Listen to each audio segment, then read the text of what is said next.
Exactly, yeah. If someone's lost a pet or someone has found a missing pet, basically they'll come to the page and post a picture with all the information, and we'll share it instantly and get it out there to almost 40,000 people within minutes. Wow. I know, it's incredible. And this is like a full-time job for you. You have a real job, but it takes so much work. It's constant.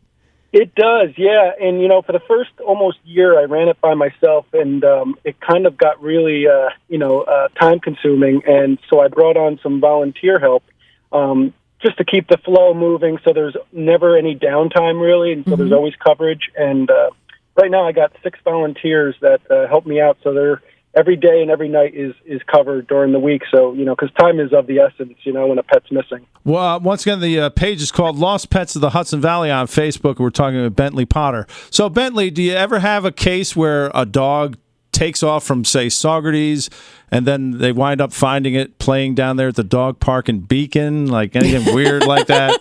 He just heard about the dog park and he wanted to go see what it was all about. Yeah. Yeah, I've actually, there's been some stories where there's been, somebody has found a dog where they're just literally driving down the street and they see this dog running down the street and they stop, open the door, the dog just jumps right into the seat and just hangs out and just is kind of like going for the ride. And, it's been some wild stories like that.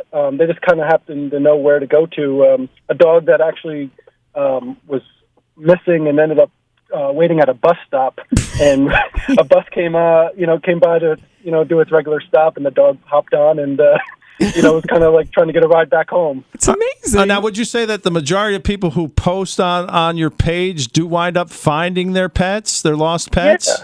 Yeah. I'd say it's probably close to about 60% success rate. It's definitely very successful. There's very few cases on a daily basis that are never get resolved. But it does happen, but I feel like there's a really good success rate right now, and hopefully that continues to grow, and that would be great.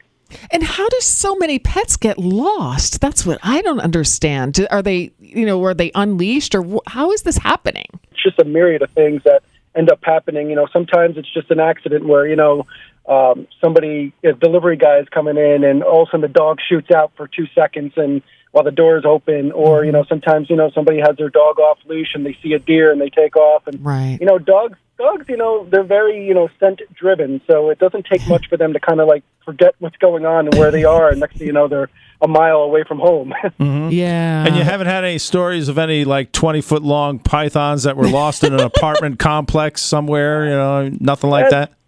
There's been a couple of tortoises, a couple farm animals here and there, but probably the most wild story was a guy that reached out to me from Hyde Park one day saying he had this dog that he found and was, he tried to get him into the house and there was, fighting him every inch of the way.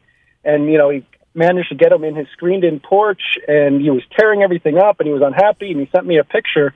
And it was a coyote. Oh. Oh. Yeah. Yeah.